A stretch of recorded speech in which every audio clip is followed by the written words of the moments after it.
Like, it would be a lot easier to say to my kids, if you eat your broccoli, you're gonna get a brownie. And 3 of the 4 of them would eat it. Okay, there's one, he's not gonna eat it. 3 of the 4 of them would eat it because they know they're getting a brownie. Sure. But is that going to make a broccoli-loving child for life? No, that's gonna make a kid who goes out in their 20s with their friends and they're like, oh my God, I hate broccoli, my mom used to force me to eat it. But the way this ties to learning and communication is that we only really learn when we're interested, when we're intrinsically motivated. I really appreciate you joining us. Either work or play for them. Why is this happening? What does the child need to express themselves? How can we help understand them? Here's a way to look at autism in which your child is not a problem that needs to be fixed. That's that shift in language that's so important. So, hello everyone. We're here with Jessie Ginsburg today from Pediatric Therapy Playhouse, and we're so excited to have you. Yes, I'm so excited to be here, right down the street from me. It's It's so amazing. convenient. Yeah. That worked out really well. So I would love if you could tell us, what is an SLP? So I know you're a certified speech language pathologist, and for our audience who, maybe have heard of that, but are not necessarily sure what that all entails, would love to hear, first of all, what is an SLP? Yeah, I mean, I could definitely speak to my own experience working with kids, and I would say that as a pediatric speech pathologist, my biggest goal is how can I teach kids to communicate and do that through play, or do that through a way that is going to be fun for them. Yes. And of course, there are lots of approaches and methods people might take. Ours at my clinic has always been play-based, and that's always been where my values are. But I would say, how can we improve communication, but do it in a way that's meaningful and fun for our kids? Yeah, absolutely. I think that sums it up. And I would love if you could tell us a little bit about your practice specifically and how it came to be. Yeah, absolutely. I decided after my first year out of grad school that I was going to open my practice. I was moving back to LA from the East Coast, and I was like, you know what? Let's just do this. No need to go work somewhere else and then try to start my own. Let's just make this happen. And it was partially because I had such strong beliefs and views about what a clinic should look like and what it should feel like and what it should be like. And I just knew that I had that passion to try to put that together. And it's funny because when I was thinking about like the fun stuff, the glitz, the shiny object is, okay, I'm starting this practice. What am I going to call it? What's my logo going to be? When in reality, it was like, it was the roots that were driven by the values, which the biggest one was play-based, which is why I ended up calling it Pediatric Therapy Playhouse, because I wanted parents to say to their kids, okay, we're going to the Playhouse, and this is where we have fun. Because you're a therapist, that so often parents are like, we're going to work at speech therapy and we're going to school. Yes, we're going to see your teacher, whatever it is. And like kids have this idea that it's work or it's school or it implies that it's not fun. And I wanted parents to be able to say, we're going to the Playhouse. And then when parents call and they say, hey, I don't know what to tell my kid. It's our first session. Where should I tell them that we're going?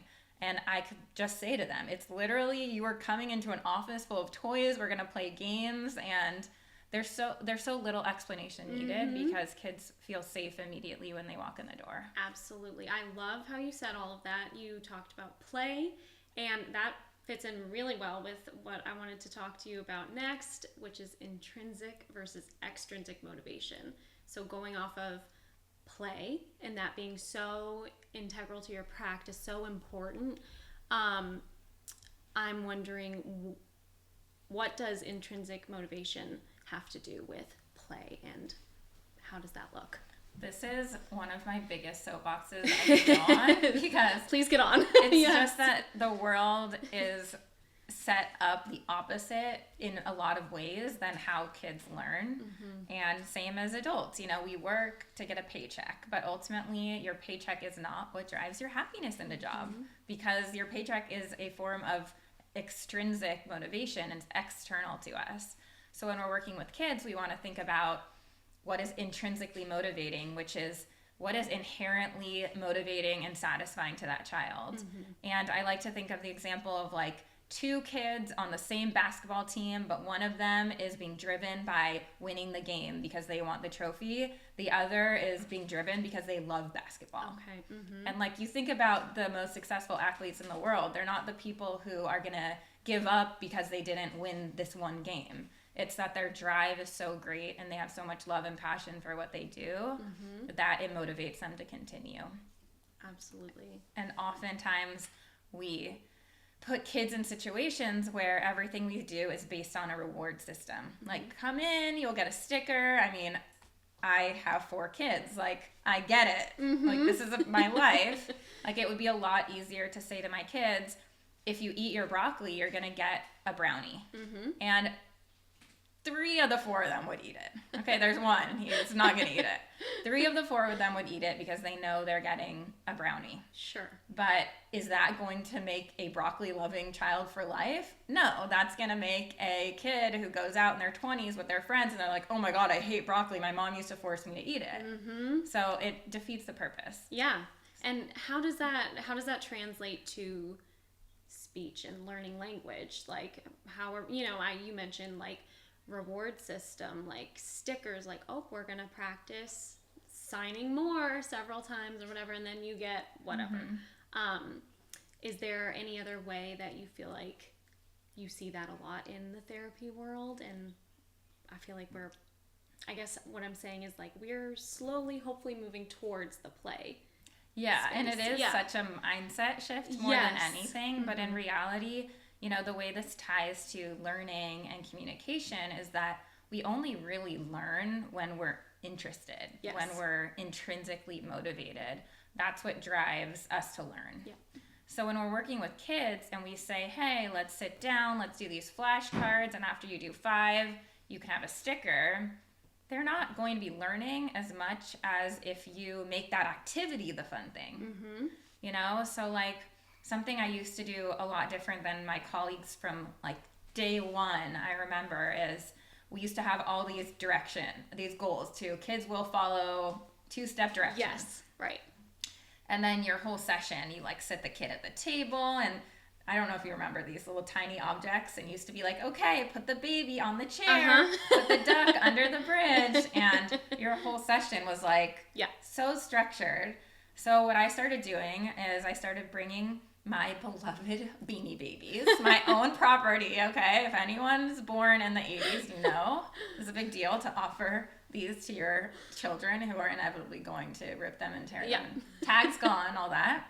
But I would bring my Beanie Babies into the session, and we'd put them in the corner, and I would say, okay, we're going to play hide and seek. We're going to hide our Beanie Babies. Ooh, okay, I'm going to decide where should I hide this one. Okay, let's go hide this one under the table. Okay, come on, let's go. Let's put it under. Oh, wait, that's on top of the table. Let's put it under. Yeah. And then all of a sudden it's like, this is fun. Kids are learning. It's not so structured. And something like that is also going to carry over or move into their life and develop as a skill much easier than something that is taught in such a structured, memorized way. Right, because it's not generalizable in that way. Right. And so I'm wondering for parents at home who are like, wow, this is great. Maybe I shouldn't use the broccoli method, for example. What could they do to build intrinsic motivation? How do you build that at home? Yeah, and I'll make this really easy because as a parent of 4 kids, I know how stressful it is. Like, there are times of the day that are harder than others, like 1 hour ago when I was trying to get all my kids out the door, ready for school, or last night when I'm trying to get all of them to take a bath and only one wants to take a bath, and I know how hard that is, so I just want to say that first of all. And there are times when it's okay to use rewards. And a lot of people say, oh, but I could never do this at home. And it's like, you don't always have to, and I do want to put that out there, that like there are times when it's okay. It's really important also, I believe, as a parent to set up boundaries and expectations for kids. All kids need that. Right. So I would say that usually if you're giving a child something to do that is just a very black and white concrete task, it's fine to reward that task. So like, let's clean up and put all your toys in this bucket. What you don't want to do is you don't want to turn a task that is a creative, like big language building type of activity into something that you reward. Yeah. And there's great research on this by Daniel Pink, and he has a book called Drive, and he talks about how when you reward someone for something that requires a lot of creative thinking, it creates tunnel vision. And their goal becomes getting from A to B. It doesn't allow them to be as creative with their problem solving. So like, you would never say, oh, let's pretend play with this house, and then you can go have your ice cream. Yes, right. Right? But it might be like, oh, let's get on our shoes, and then we could go get ice cream. And that would be a lot different. Yeah. But I wanted to set that difference because like, I do understand the parenting struggle is real, and there are times when we are going to use rewards to get our kids to do things. It's just happens. Sure. Yeah, of course. That makes perfect sense. And I'm wondering about, so I'm taking advantage of the fact that I have another SLP here with me, and I'm wondering if we could talk a little bit about special topics like, what is AAC? Okay, so AAC is alternative and augmentative communication. Yeah. It basically just means that there are other ways that we can communicate other than through words that come from our mouth. Yep. And okay, I'm like, should I give you a happy, inspiring story or a sad story? I have so many, but I'll give you a happy one. Okay, so we had a 5-year-old boy come into our clinic. He was autistic but didn't have a diagnosis yet. So we meet him, and parents just didn't have the support and resources. Like, he hadn't been in school. They didn't know. They didn't know what the expectations were. And it was just like, they were the most well-meaning family, and they were so excited once they came to us, and they listened and they learned. And so what happened is, he came in at 5. He had no words, no method of communication other than pulling people by the hand. And we sent them for an autism evaluation. So they go back, they get their autism diagnosis, and then the next thing we do is we introduce him to using a device to communicate. And it's different everywhere, but in LA County, it's very easy to get schools to provide you with an iPad and a program. And these are not things that cost like $20,000. This is like under $1,000. You can get the iPad, you could get the program, but you can get it funded also through insurance or schools. So there's lots of opportunities. But what we did is we introduced him to a device where he has different, pictures and words to communicate. And he just started like running with it. That's awesome. Yeah. And, there's a lot of autistic kids who either are later in speaking or go their lives being non-speaking, or you might call it minimally speaking or intermittent speaking. And it's just nice to have another method to communicate. And this boy now, he's 7, he uses the device. He said I was talking to his therapist, he said 10 new words just in his last session. So using alternative means to communicate helps facilitate language, and it helps facilitate spoken language. Yep. But I like to tell people, it's like, what if I told you, you could never text me or call me again. If you want to talk to me, you have to show up at my front door. All I'm doing is limiting our ability to have a conversation. Right. And it's the same thing. It's why are we not allowing our kids so many different modes to communicate? Because we personally like to have options. We want our kids to have those options too. Absolutely. Yeah. And so one thing I quickly learned about was the idea that, this child, they're just using it to touch buttons. They're just, they're not really using it properly. So I'm going to kind of take it away for now because it's just distracting. What would you say to something like that? Yeah, there's this really, it's powerful, but it's also like shake you, wake you up, slap you in the face research around this, which is that if kids only have their devices modeled for them 20 to 30 minutes twice a week, it will take them, I think it's like 85 years to get the same number of models that a 2-year-old would have the spoken language. Yeah. So there are families where they have their device and it gets left at home or doesn't get charged or they don't bring it home from school. And, you know, I can tell you after working with so many families that it is the families like this one of this boy where they're so diligent about it. Yeah. The school said, no, you can't make changes to the screen. We have to do it. And the mom was like, nope, I need to have access to that. They gave her access. She did it. She would bring it. She would learn. And those are the kids who really progress. Right. Because we hear about the idea, you're only at school for 8 hours a day. That is a great place to learn language and everything. But then you go home and you're also with parents, and they are the main people that you're communicating with, and it's really important for them to understand that as well. And the same goes for, you know, being in a speech therapy session. You're only there for an hour, maybe 2 a week, and then you need to have the caregivers understand what to do and how to use it. And I want to ask you, what's the importance of modeling language? So you mentioned modeling on the AAC device. What does modeling kind of mean? How can, in general, with language and communication, how can modeling help parents build communication at home?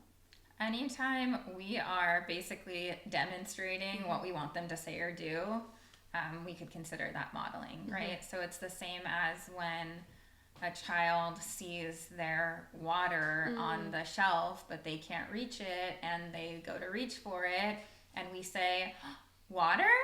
We're modeling that for them, you know? So the modeling can obviously take shape of the verbal words. We can model pointing, and we can model gestures. We can model on the device. But I do think that, I don't know if I'm like have this different idea about this or what, but I feel like there's all this like media out there that just says, talk to your baby, model everything you say and do, narrate your day, just talk. And I get it, because talking to your baby is important, obviously, but I also think that there needs to be equal emphasis on giving your child the opportunity to talk back. Yes, the wait time is really important. Because communication is not one way. It's a two-way street. And I've seen plenty of kids who are late talkers or whatever they're coming in for, and the parents do an amazing job of talking to them. But it's, how can we give our kids a chance to talk back? Okay, I really appreciate you saying that. That's something that also I feel like we definitely need to be mindful of. Like I said, wait time is just so important too. You give a model, maybe they don't say it back right away or respond, but then you wait a little bit and you keep doing that, you know, several times, and then eventually you might get something back. And it's and that's something, you know, on the opposite end of that, something I hear all the time from parents. I mean, like weekly, I hear this in person, which is, well, I'm not going to give it to him until he says the word. Yes. Yep. And then it's the question of, well, do you think he would say it if he could? You know, and the reason that he's not is because he can't yet. And that's okay, but we really want to try to get closer and closer to that goal. So that's why, you know, I talk to parents about, maybe they're going to reach for it, and then eventually that's going to turn into a point, and eventually that's going to turn into a point and or just vocalizing, and then maybe it's going to turn into wah, and then it's going to turn into water. You know, but we have to allow kids to take these steps, because often we see kids in our clinic who are late talkers, and they're here and we want them to be here, but they haven't hit these milestones yet in the middle, and those are all really important before we can get there. Absolutely. Yeah, no, I think that makes perfect sense. It is like a fine line, and it can be confusing too. If you're not familiar with it, it can be very confusing to know, when do I keep modeling versus, okay, how much time do I wait? How do I show that immediate reward? And I guess, and I'd love to hear if you feel similarly, but I feel like it's for parents who, you know, are kind of wondering how this would look. I'm wondering if it's, you know, as soon as you see that attempt, you get excited, you encourage, and that's a really great way to show, like, oh yes, that's like an intrinsic motivator almost. Yeah, yeah, definitely. Because you think about, like, how do kids develop words? I have a baby. I don't know when I stopped calling him a baby, but he's about to be 1. Okay. And he just said mama. Oh. And it's like, did he mean it looking at me intentional? Probably not, right? But he says, we hear our baby say, ma, and then we're like, yes, mama. And then all of a sudden they're like, oh, you're so excited because I just said this and now I'm going to say it again. And that's how language develops. So, you know, and back to what you were saying about wait time is that every child is so different, and there's lots of programs that teach, like, wait 5 seconds after you ask a child, which I'm a huge fan of, but some kids we can only wait 2 seconds, and some kids we need to wait 10. Right. And it depends on their processing, it depends on their attention. Yes. You know, I work with a lot of autistic kids, and I often see that they're not in the middle. I have some kids who, if I wait 5 seconds, they're going to be off doing something else. But then I have other kids where if I don't wait longer, it's not enough time for them to process. Right. Yeah. So you have to know the child. It's very individualized. Right. So you mentioned sensory. I want to talk more about that. First of all, I know you have a training program, Inside Out sensory training. Is that correct? Yeah. I would love to hear what you do with that, how your training program looks, and what is so important about it in your practice. Yeah, it's kind of crazy how, I don't know, do you ever feel like you look at your life and you're like, I don't know how I'm here, but it was like all these little things that all added up, and it's just like, I didn't plan on this being this the was an trajectory. accident, but it it's just great. like happened. Yeah. So my first job, I was a speech assistant before I went to grad school, because I was like, speech therapy is boring. I don't like it. I really was so anti going down this road. I was doing everything to try to avoid going down the road of speech. I just didn't get it. And my only experience had been in our on-campus clinic, so I didn't have a lot, you know. But I took this job as an assistant because it was the only thing I could do with the degree that I had. And I was given this boy, 3-year-old autistic boy, non-speaking, and we had sessions that were 3 hours. And I was doing play-based therapy with him, so the funding was different, and it was one-on-one, 3 hours, Mondays, 9 a.m. Wow. And he would come in, and he was like the type of kid who would get his feet down on the floor, and they wouldn't stop for 3 hours. And I was just like, oh my God, I'm the worst therapist. I have no idea what to do with him. The only time he was happy was when he had cars. But when he had cars, he was laying down and watching them. And I felt like, what am I doing? I'm not helping. So there was one day where I just wrote a book. I tell this story in my book because this is kind of like the seed. Yes. And this inspired the title, which I'll share in a second.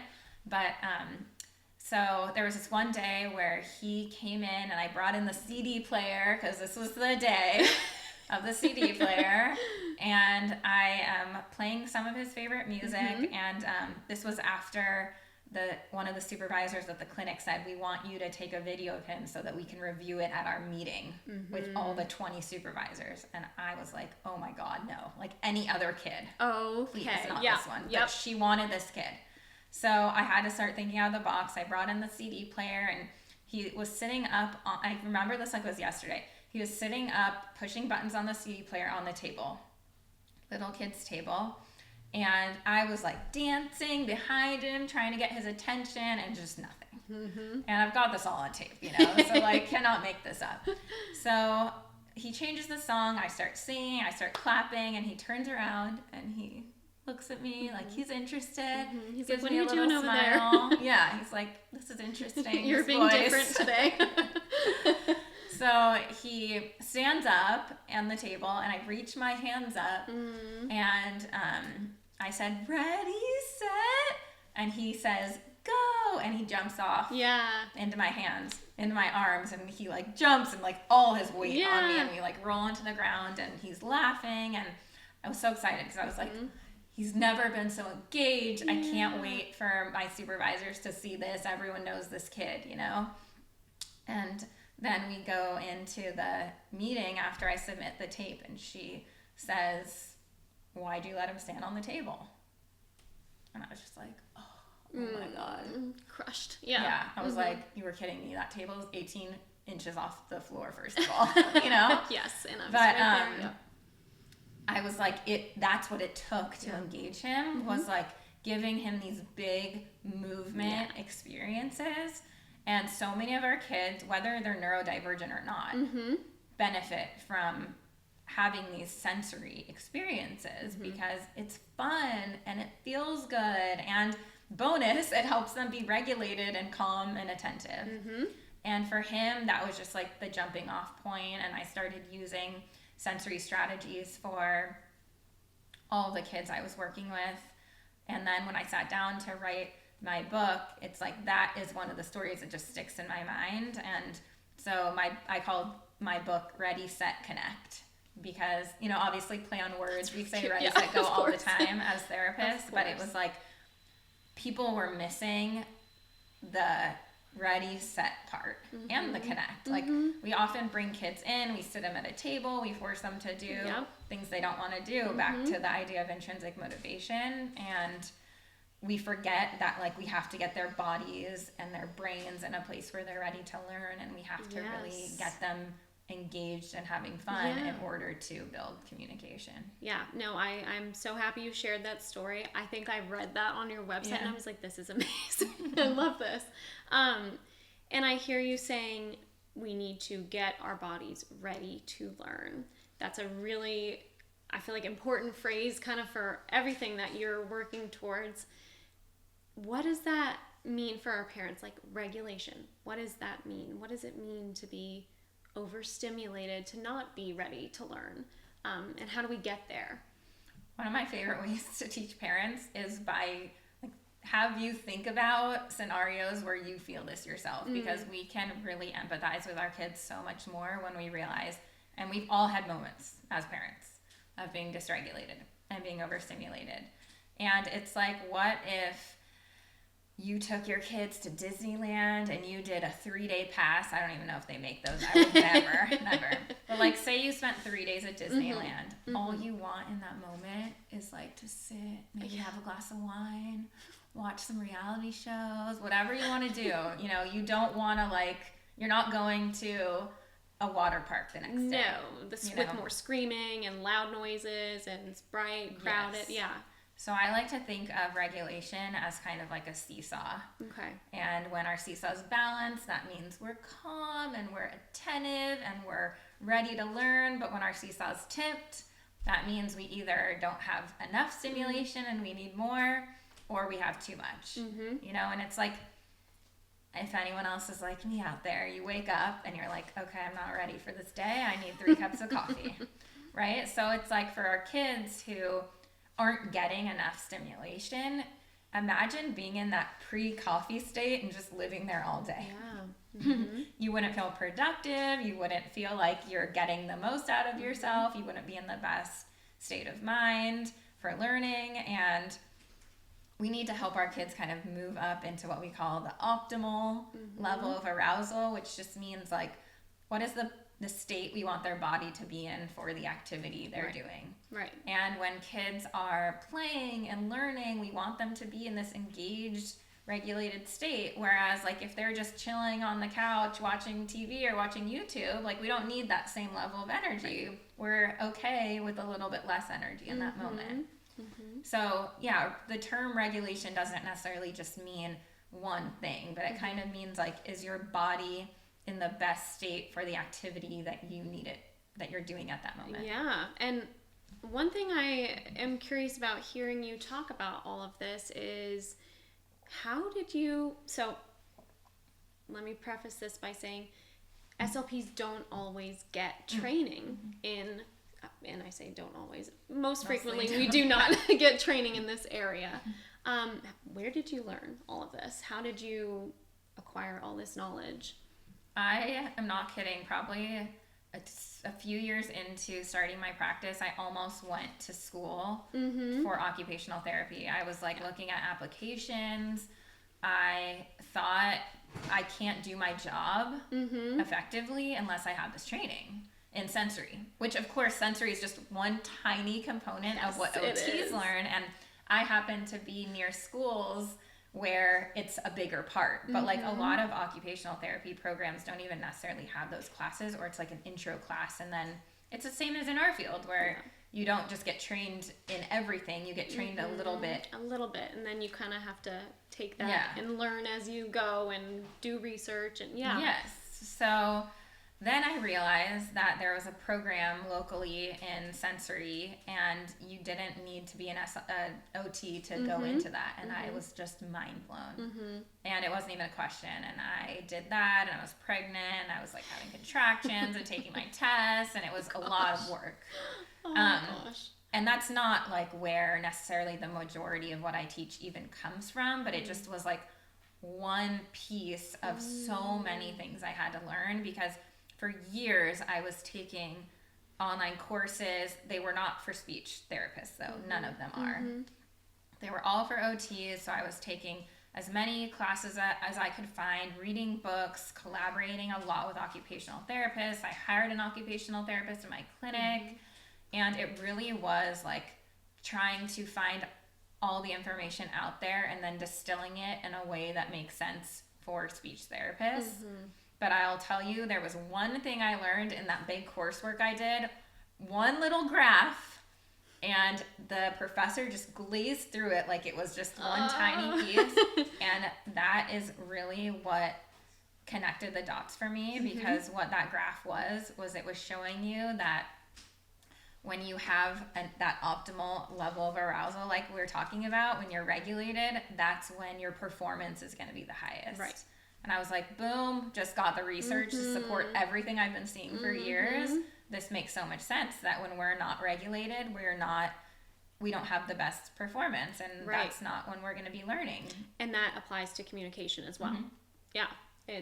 We are not ready to hear, process, and then contribute the language that's around us, right? It's just we're not in the state to do that. So I think that's one of the important things. Like, I love OTs. I think they're amazing. And I think I always kind of think about the relationship between OTs and SLPs. It's like OTs can help figure out what our bodies need, and SLPs can maybe hopefully help us communicate what those needs are. But again, we can't have we can't have the communication piece if we're not regulated. Yeah, and I'll say, if a child has sensory differences, those are going to affect them in every aspect of life. It's not just going to affect communication. Right.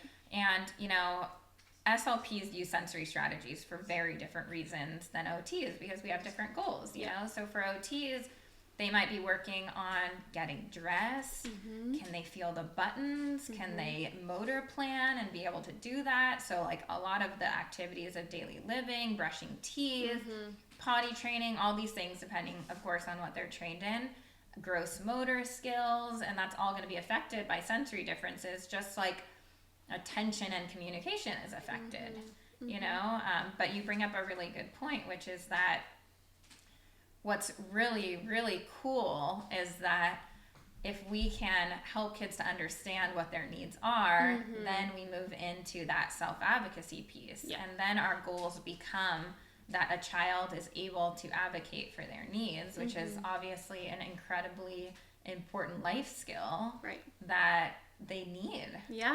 Yeah, and so going off of that's a really, really good point. How important is it to discuss sensory needs at a young age? How important is it to figure out what's going on? And how might parents do that with a young child that is not able to communicate? How do we figure out what is needed in certain moments? Yeah, at the simplest level, it's teaching your kids to say no. It's teaching them to say no, stop, I don't want to, because we have no problem teaching our kids, I want that, and yes, and more, and let's do it again. But a lot of the times we forget, it's equally as important, if not more important, to teach them to say no. And obviously it's safety concerns and reasons, but also just that's what we have to do. It's like in our life, we either say, yes, I would love that and let's do that, or no, thank you, let's pass. And I'll tell you that I have one of my kids, he is 2, about to turn 3, I should say, but he's in that, we're big into no right now. And I'm like, we did this, we taught you this, because he'll come in and this is the last night, like, I want to go to bed, and he's just crying, and then I'm just modeling, like, I'm not ready yet, and then he goes, I'm not ready yet, so it's just so easy for us to model that language and say no, and then they learn, and then next time it doesn't have to be as big of an emotion, because he knows that he has the language, but he also has the communication partner who's going to validate that feeling. Exactly. Yeah. No, that's beautifully said. I think that really shows the importance of that. And it is like going back to intrinsic motivation. A lot of the time kids will be motivated in those scenarios to learn those self-advocacy phrases, but it might be difficult. Okay. So let me think.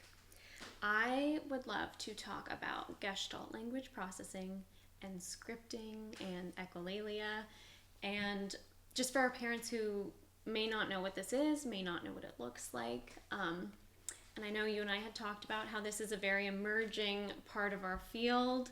So I would love to just kind of open it up and see what your thoughts are.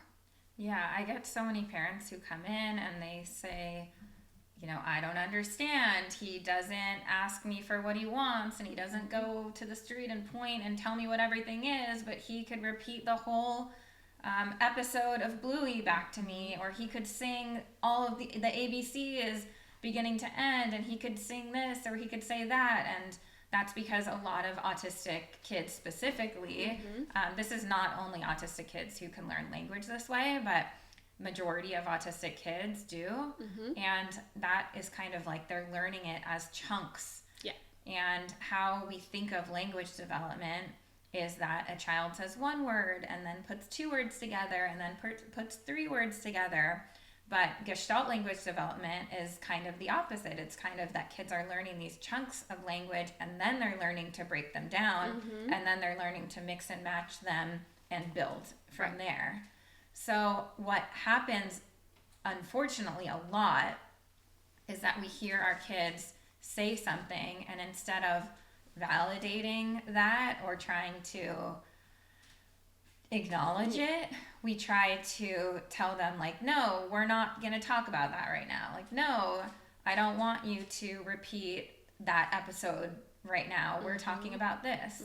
But with a lot of our kids, they learn something, and it's usually has some kind of an emotional tie. So I had this boy, for instance, and he was 4. And any time that we were in therapy and I would bring out a toy he didn't like, he would say, "That's a green apple."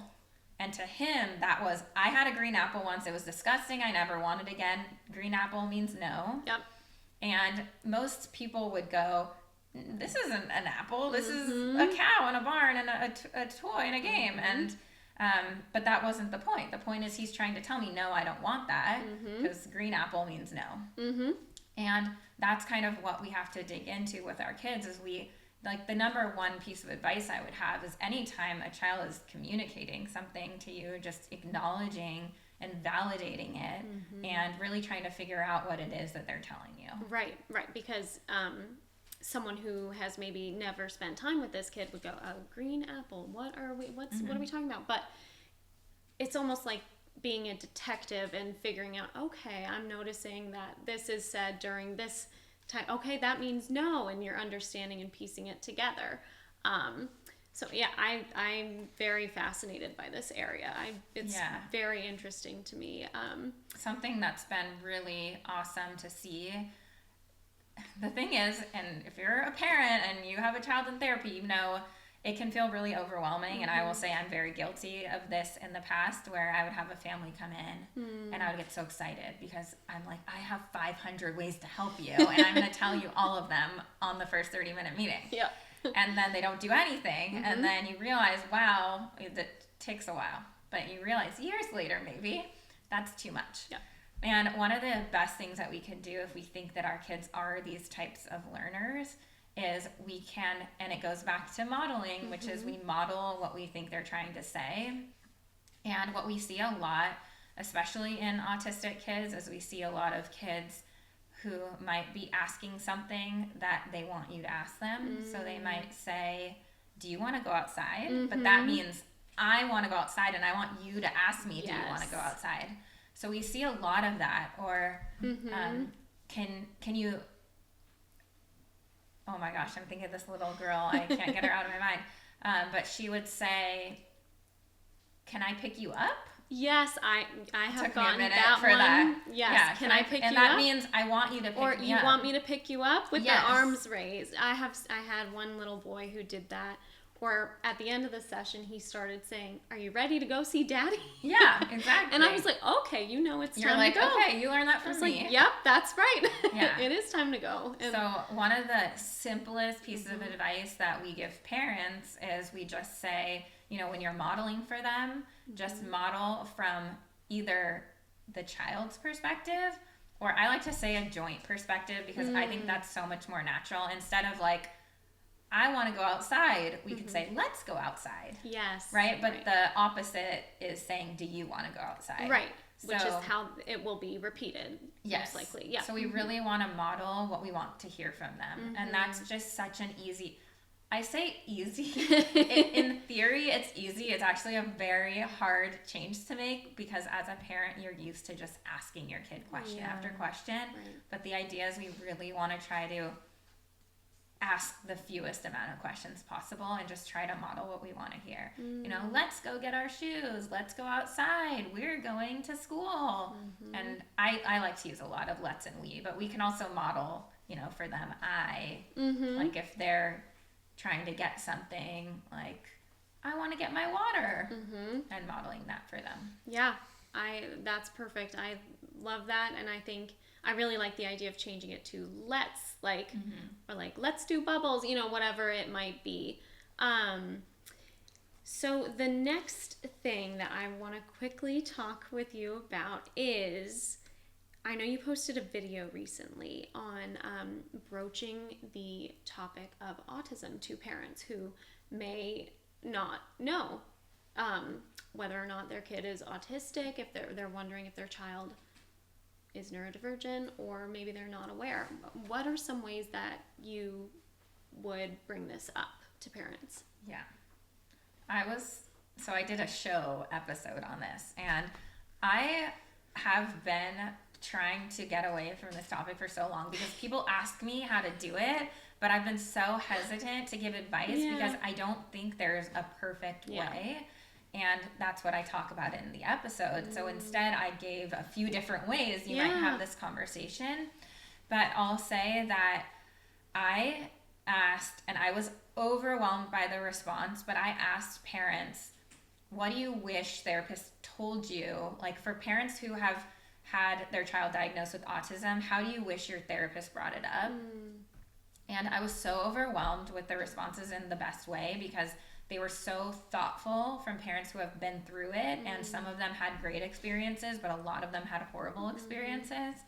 And it was crazy, because I got hundreds, if not more, comments from parents and messages and like emails that were so well thought out. Wow. And it really, the themes were very apparent, and lots of parents felt the same, which was, don't wait to tell me. I heard so many stories of, oh, well, this therapist told me after a year of working with us, oh, I knew he was autistic on day one, and I didn't want to bring it up. And then the parent is left to be like, why am I the fool who's being left in the dust here? And everyone knows my kid's autistic, but no one's telling me. And they say, like, had I have known the signs, I probably would have agreed. It's just that I didn't know what to look for. And you know, for therapists, it's so much about not being afraid to talk to families about autism, but we've all had conversations that went sideways. Like, that's a fact. It's very hard because you never know what a parent's past experience is. You never know their feelings on the subject, and you just can never predict how they're going to take it when you bring up autism. But I will say, like, if you are a parent hearing this, ask your therapist, because to me, once a parent brings up autism, I am like, you just opened this door, and now let's walk through together and let's talk about it. And even if you have no idea, you know, I have parents who will call me and be like, I don't know if my kid's autistic, but they know that I see a lot of autistic kids, so they say that. And then they say, but that's why we want to see you, you know? And if parents are willing to bring up the subject, therapists will have that conversation with you. So I would say, if you're a parent watching this, if you're a parent watching this, just bring it up, because a therapist will have an open conversation with you. But I will say, it's really important that, I'm thinking from a parent angle. Sorry. Take your time. Take your time. From a parent perspective, that if a therapist says to you, I want you to get a developmental evaluation, it's really important that you have conversations with therapists leading up to that evaluation of what do I want this person to see? What do I need to talk to this evaluator about? Because there have been plenty of times where we've sent kids for developmental evaluations, which is kind of like all encompassing and it could result in many different types of diagnoses. So we send families for a developmental evaluation, but if we don't tell them, here's what I want this evaluator to look at, then they show up and they're like, I don't really know why I'm here, but my therapist sent me, and then they come home without a diagnosis. And they won't necessarily say, I'm suspecting autism, but I kind of want someone else to tell you. You know, it's almost like shifting the responsibility at times. And you know, we've done that. We've probably all done that in the past because it feels easy, but then you realize that wasn't the way to go. So I would say that, you know, the main thing, and another thing parents said, is that autism, a diagnosis doesn't change my child. You know, they're still the same exact person they were the day before. And I think that's a powerful thing for parents to remember. But, you know, I just encourage therapists to try to go through, like, part of our standard procedure when we have new families come in is we have them complete our autism checklist, which is just 10 signs, and they're not written in a way that are disordered and deficit based, and they're just, you know, traits that we see in autistic kids. And once parents can fill that form out, then, and we see some characteristics, we can have a conversation. You know, but if you're a parent and you're wondering, ask the therapist, hey, do you happen to have any autism checklist? Because guess what? You don't want to Google it. Do not Google it. You will not find what you need. It's just like, we need better info out there on the internet. Way better to talk to a therapist about it. And I like how you mentioned not talking about deficits. So that's, again, leads to stigma, right? The idea of stigma in this whole, like, we are trying to build, I've been seeing a lot about, okay, maybe let's shift from autism awareness to autism acceptance. So I think that's a really good point that you bring up, not having it being deficit based, which a lot of our tests can be, unfortunately. And a lot of families are, you know, do feel that the diagnosis can be stigmatizing. And the thing is that an autism diagnosis is only, like, yes, and I don't want to invalidate that with any disability comes things that are going to be challenging, of course. But, you know, an autism diagnosis from a therapy standpoint is such a great thing, because all it's doing, and what I'll tell families is, this is great because we know more about how your child's brain works now, and now we're going to be able to better support them. And, you know, we know about autism that there are sensory differences, there are communication differences, there are emotional differences, there are social differences. And once we know, oh yes, the child is autistic, now everything starts to make sense. Right. And now we know how to better support them for the future. So it's really like just about helping them, supporting them in the future, but then also, helping them to really grow in their identity as an autistic person, which obviously takes time and even goes into adulthood and maybe is something that never ends. But, I have plenty of autistic friends, autistic colleagues who just say, I wish I knew sooner because it makes so much sense and now I understand myself better. Yeah, absolutely. Yeah, no, I appreciate you sharing that with us. And to sort of wrap up everything that we have talked about, some really great information, I'm wondering, what is a piece of advice that you might give to parents who are learning about a new diagnosis? Yeah. Very big question. No, And that's a you big can go question. anywhere with it. Yeah. Oh my gosh, there's so much. I think that as parents, it's this idea that we are always like pouring from our cup until it's empty. And then it feels like by the end of the day, sometimes we're like, I have no more, but we just keep going. And that's just how parenting is. Like you're always putting your kids before yourself. And I think it's this idea that you have to put on your own oxygen mask first. And when we aren't regulated, we can't regulate our kids when they're dysregulated. A dysregulated parent cannot regulate a dysregulated child. And it's just that we have to be able to make these decisions and start going into therapy and these appointments. And we want to come from this place of, compassion, but also having the emotional and physical bandwidth to maximize our time with these professionals and with our kids. So I think giving yourself grace is the most important advice you give to any parent, no matter who their child is being able to know that you have to take care of yourself first, which is just not, it's counterintuitive for parents because we tend to like give until we have nothing left to give. But just trying to, even if that means taking 1 minute and walking away and taking a breath and getting a cup of coffee and coming back, but really just trying to know that taking care of your own needs is only going to help your family. Yeah, perfect. That's wonderful. Thank you so much for sharing that. Jessie, it's been so wonderful to have you. And I would love, do you want to tell our audience where we can reach you? Yep, I'm Sensory SLP everywhere. Perfect. Okay. Yeah, we'll attach your information in the description so people know where to find you. And we really appreciate you joining us. Thank you so much for having me. Thank you.